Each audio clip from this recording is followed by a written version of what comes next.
Okay, wonderful. I think you can speak now. Wonderful. You should be able to speak now.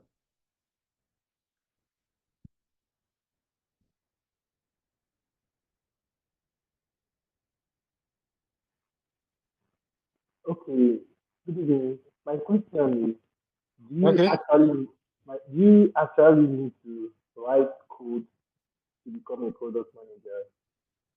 Sorry, wonderful. I don't know. Your audio is sort of muffled. I don't know if it's just me, but go I go said, go do on you, again. I said, do you really need to write code for you to become a product Okay, do manager? you need to write code? Okay, okay. I would answer that, but let me take so I'm so sorry. I don't mean to I don't okay, let me ask you to unmute so you introduce yourself. Okay, I think you can speak now. Yes, go on. All right. So you said something about wireframe and wind stuff. I want you to just please clarify what you meant by wireframe. Sorry. So I don't know if it's wait, hold on, sorry. I think I need to get my earphones so that I can hear everybody clearly. I'm Can you hear me finding now? okay, it's much better actually. Okay. So you said something about wireframe. Yeah, I did. I said something about wireframe. Sorry, please go on. So can you clarify what you mean by that? And you said something about whimsical too. That's so. Okay, great. Okay. Thank So you. wireframes whimsical. All right, thank you so much. All right, do we have any other person, any other question? So you can mute yourself. Great. Okay, so let me start. So wonderful. I'll start with Wonderful's question. Wonderful asked if you need to code as a manager. No, you don't. Of course, coding is an advantage again. If you want to code, coding is an advantage because that way your developers are not just boboing you. Because trust me, developers can lie. Jesus Christ, have mercy. Developers can lie. Something that would probably take them like maybe 2 hours. You can tell you it's going to take you two days. And if you somehow don't know at least like the very little details of what it is, they're just going to be boboing you. They'll just be saying what is not. So I think it's important to know at least the basic. Okay, yeah, this is what it is. This is the programming language they use and stuff. And I mean, it's not compulsory again. It's not compulsory, but of course, learning is you always want to be different from the next product manager beside you. So of course, that's like an added advantage, but it's not compulsory. Nobody's going to tell you to write code as a product manager. Definitely not. All right, so I'm going to move to the next question. Um, Eru. I don't know whether it's Eru or I'm so sorry. But she asked what whimsical wireframe is. So again, I was saying that wireframe is a low fidelity drawing. So usually when you want to start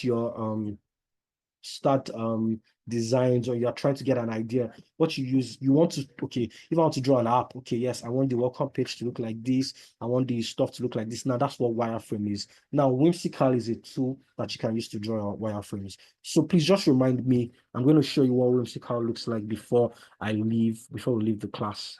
So please just remind me so I don't forget. I will open my whimsical page for everybody and I'll just quickly run through. Okay, yeah, that's what it looks like.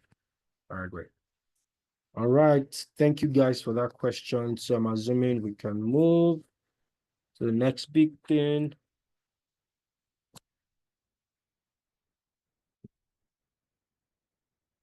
Sorry, guys. Okay. So now let's talk about successful product. Successful product. Okay, but before we talk about successful product, I want us actually to speak. I want people to talk. I want people to talk. So can somebody just so I need people to raise up their hand to talk about to name a successful product that you know and why you think it is successful.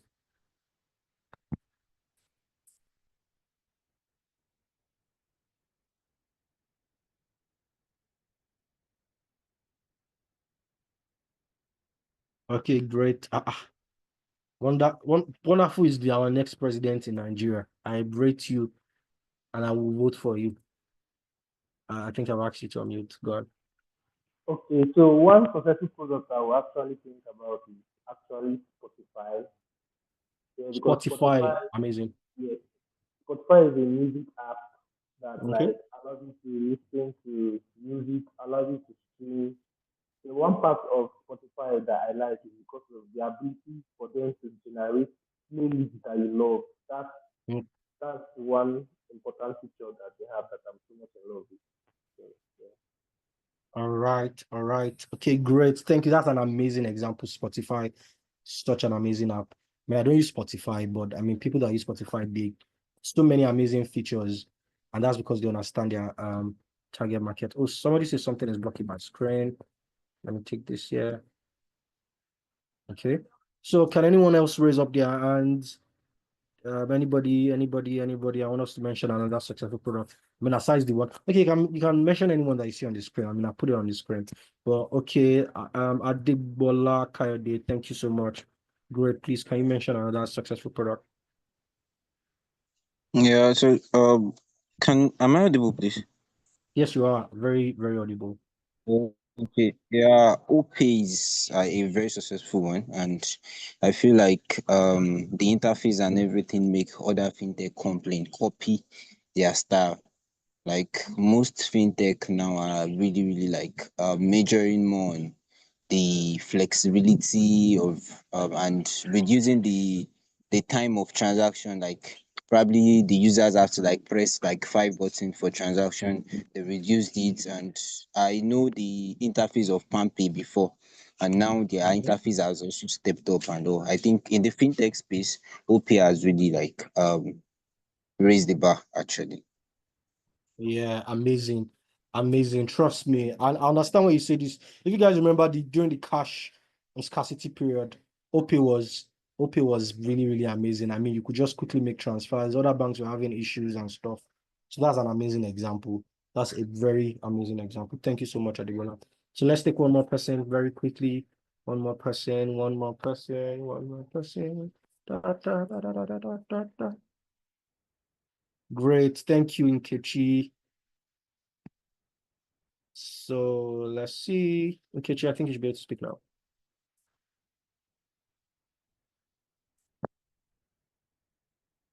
Hello, Nkechi. Okay, great. Sorry, I think I mistakenly closed Nkechi. Sorry, Nkechi, I will enable you to speak again now. Okay, Nkechi, please confirm that you can speak now. Where is she? Nkechi, can you speak now? Um, no, sorry, hold on, what's going on? Nkechi. Okay, I'm asking you to unmute. Okay, can you hear me Okay, now? great. Yes, I can. Thank you. All right. So for me, it will be LinkedIn Okay, LinkedIn. Okay, and why? because it Okay. has been able to allow people to connect, collaborate, share ideas, and grow in their careers. All right, that's an amazing example. Thank you so much. Thank you, the three people that spoke amazing. You guys are right. You guys are right. And so let's just talk about what is on the screen. So again, you guys mentioned LinkedIn. That's an amazing example. Someone mentioned OPay. I like the fact that we brought it home. I mean, OPay is OPay is not made by a Nigerian company, but I mean Nigerians we use it too. Yeah, OPay. And what's the last one? I can't remember what Wonderful said. Let me try to remember. Wonderful, do you still have your hands raised, or is it from the former time? Okay. Oh, great. People were writing on the chat. So Glory says Jumia app. Okay, great. And Tantolua says InterSwitch. Yeah, great. All right. That's amazing. All right. So let's just Spotify, exactly. Wonderful said Spotify. Okay, great. So now successful product and the lessons learned. Now let's talk about Apple iPhone. Apple iPhone has carved out a niche for themselves. Like it's almost like there's Bolt app. Yes, Shakira says Bolt app. Yes, exactly, the Bolt app. So I was saying that the Apple iPhone has carved out a niche for themselves. They've basically revolutionized mobile communication with its interface and ecosystem. And the way they did it is in such a way that some people don't even know why they have iPhones. They just have iPhones. They just want iPhones. And that's because it's such a successful product that people just want to identify with it. You see some people, why do you use an iPhone? I don't know, it's just because of the camera. And that camera is one of the like most minute things there, but there are so many other things there. Amazon too have done like so good, their successful product, and Tesla. Also, I didn't put that in the slides, but I would say Netflix. Oh, see, somebody even just wrote Netflix on the chat. Netflix have done so well. I mean, guys, do you remember when we used to use DVD? This DVD where you go and rent cassette and stuff. See how they just kick DVD and all those people out of the market. And that's one thing that you need to understand about your market. You need to understand your market such that you need to know when you are fading away so that you will not be BlackBerry. You will not be, because BlackBerry was such a thing when we're young. But something called, people were doing all sorts to get a BlackBerry. I must use a BlackBerry. I must be happening. It was really happening. People that use it. Sorry, you did not use a BlackBerry. That means you were not happening if you didn't use a BlackBerry. See, or to go. Do you understand? Give me your BB pin. Give me your. Do you know how many couples met each other on this thing? How many people met each other via? Give me your BB pin to go and all those stuff. But do you know what happened to those guys is that they did not really study the market, because if they had studied the market, they would have kept changing, kept iterating, and they will not have gone off. And that's the thing. So again, that's what I was saying in the beginning. If you remember that, it's not just about thinking about the product and just saying the product should just go. The product has to survive. If not, the product will just die. And it has to survive in a way that you have to continually revolutionize. 20 years ago, I mean, technology was not this advanced, you get. So you could do a lot of things manually. But as you see that things are getting more advanced, if you don't just want to fade away, your product has to be getting advanced. Then you need to be saying, okay, AI is out. How do I put AI into my product? How do I do this? How do I use artificial intelligence for this? How do I use data to drive my product? You can't just say, oh, this thing. If not, you just go out of the market. Now, if you say nobody buys DVD again, I don't think anybody owns a DVD set in the house. Even if they own it, it's probably not functioning or it's not useful. I mean, I don't have a DVD set in my house. Do you guys remember this cassette too? All those ones that you whine. See, all those things have gone extinct. And so we can't exactly classify them as successful products because they're currently not existing. So I think I've given examples of, so I said Netflix, I said iPhone. One thing I was going to say was Duolingo. Duolingo has been for a while, and I like that the fact that they use gamification to make learning addictive. Now, gamification is like using like games, some sort of game. So it feels like, oh, I'm doing this thing, I can earn this point, I can earn this bonus. That's such an amazing idea. And they use this type of thing to make learning addictive. So again, that's what I'm saying, that when you think about product, you have to think about it from what do I do to the users that these users will always keep coming back? So that even if my competitor comes out with something, because I have this thing, they would always come back.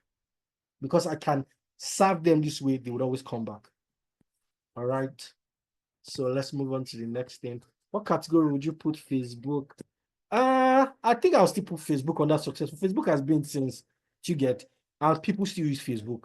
I think that the reason why a lot of people will say maybe Facebook is not successful is because these days Facebook is for supposedly old people, and the younger generations have switched to either TikTok or Instagram or what again, maybe Snapchat. But I would consider Facebook a successful app that stood the test of time. So yeah, I would consider it a successful app. Great. I think we're having fun. I want to believe that we're having fun. Not the one that you people gonna say, oh, that with two teachers, that guy was boring, eh? My Lord, we judge you. Because we listen and we judge. I'm just joking, bro. Just joking. I'm just all right. So now let's talk about field product. So we talked about the last thing we talked about successful product.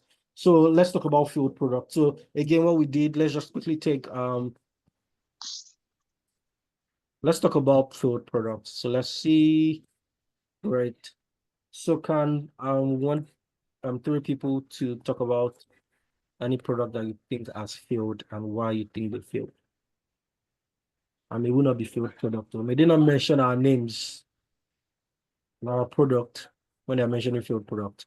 Or can we have people volunteer, anybody's hands? Don't worry, we listen and we don't judge. We're not judging now, we're not dragging. It's the reality.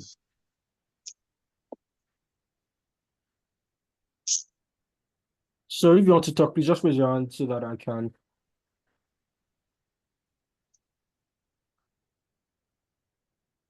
Anybody?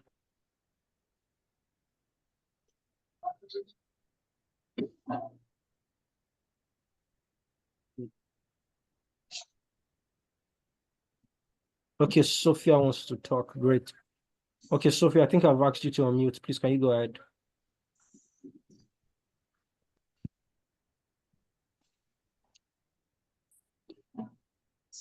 Hey, good Okay, evening, great. everybody.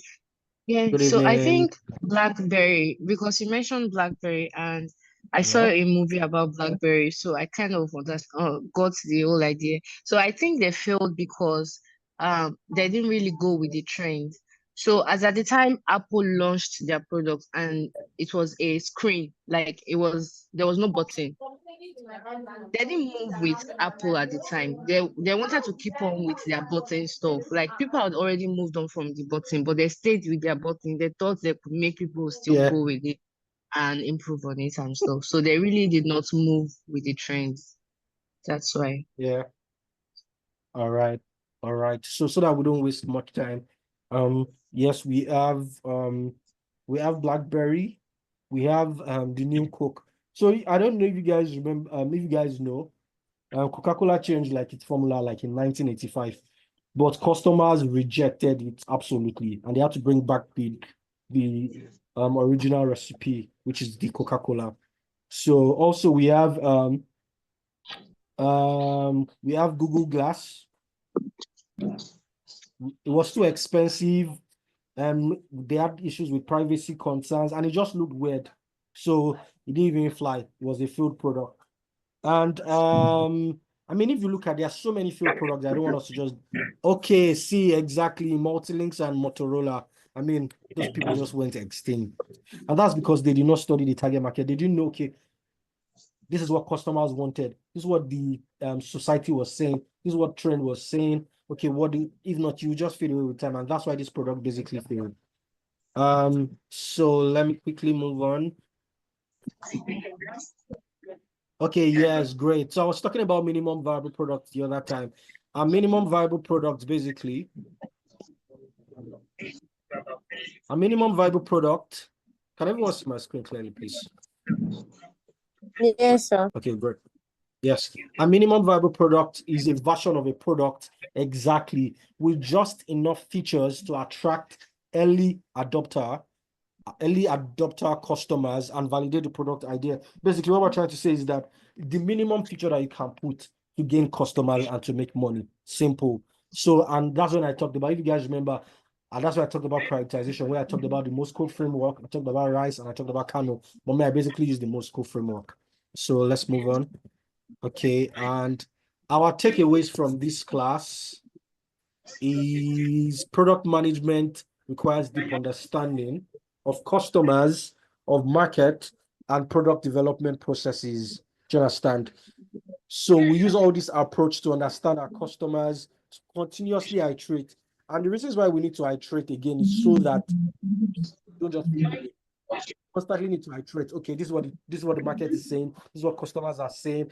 This is what the society is saying. If you want to still remain in this market and remain, this is what we have to do. And that's what product management is really about.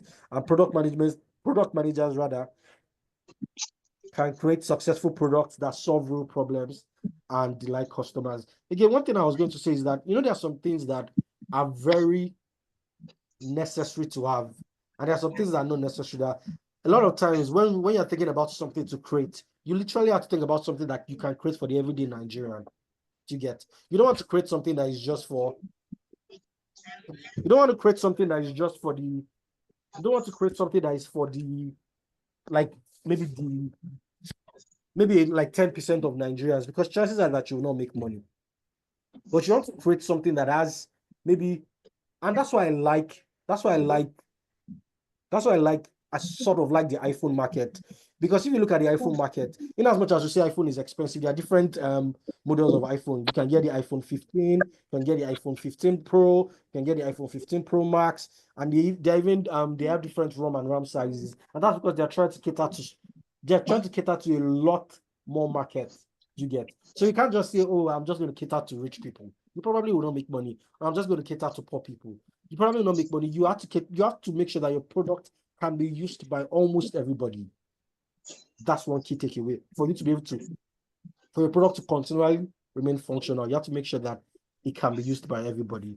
So that's the end of the slide, but I want to take questions. Let me see. Hold on. I think I wanted to mention something because I wanted us to do an assignment since we are seeing again next week. I wanted us to do an assignment. Sorry, guys. Hold on. Let me see. I think I wrote that down somewhere. Okay. Yes, I briefly wanted to talk about essential product management tools. Essential product management tools, and I'm going to write them down. So we have Figma, mostly for designers. Figma. We have Notion for documentation. We have Miro for brainstorming. I'm sorry, please, guys, can you mute your mics, please?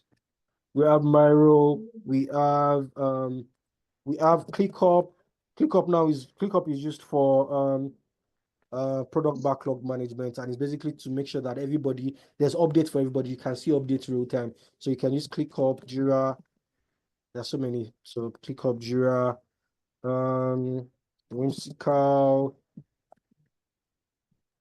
What again? I'm trying to think. Mixpanel.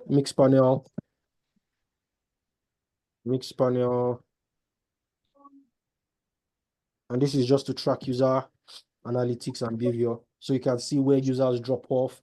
So again, once you integrate your stuff, you can use Google Analytics or Mixpanel. Once you integrate your stuff with your app with all these things, you can see, okay, the user dropped off at this point. So that means probably there's a problem with this. So that just helps you to understand, okay, why maybe let's say 100 people onboarded and 80% of people dropped off at the same point. Then you should know that place, there's a problem with it. Either the customers don't like it, or maybe the process is too lengthy or something. So all these things help you to refine your processes, basically. Okay, so now assignment. Okay, let's ask questions first before I give assignment. And I promised that I was going to show some of my whimsical. Let me see. Just let me know if you can still see my screen. Can we still see my screen?